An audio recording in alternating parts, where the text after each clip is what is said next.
তখনও ভোরের আলো ফোটেনি। মসজিদের মিম্বার থেকে ধ্বনিত হচ্ছে আজান।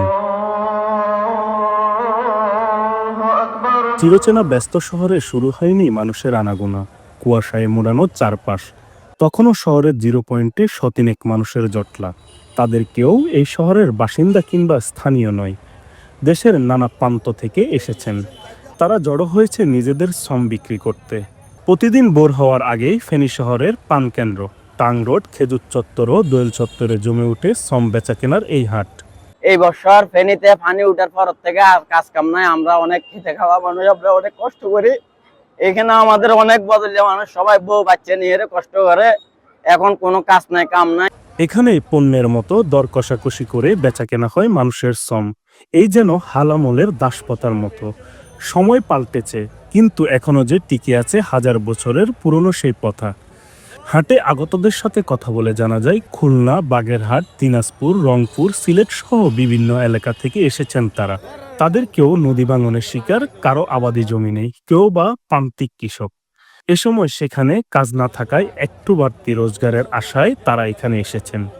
প্রতিদিন ভোর না হতেই কাজের আশায় জড়ো হয় শহরের ব্যস্ততম এই স্থানে।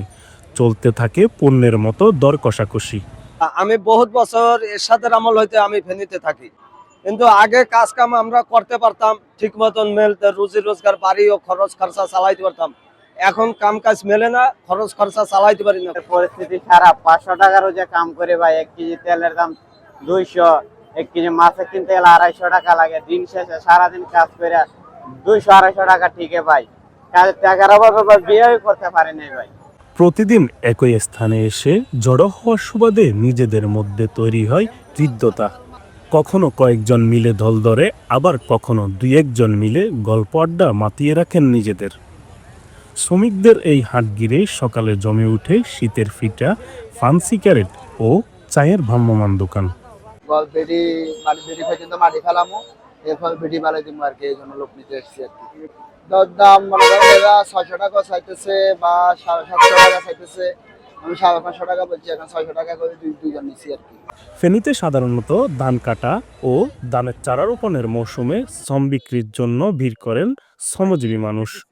ধান কাটা ও রোপণের মৌসুমে তাদের চাহিদা বেড়ে যায়। এ সময় মজুরিও বাড়ে সমান তালে, সঙ্গে দুবেলা খাওয়া ও থাকার ব্যবস্থা। প্রতিদিন ভোরে দেশের বিভিন্ন অঞ্চল থেকে টাং রোডের এই খেজুর চত্বরে জড়ো হয় শ্রমজীবী মানুষেরা। কাজ জুটলে মুখে ফুটে হাসি, না জুটলে মুখ থাকে মলিন।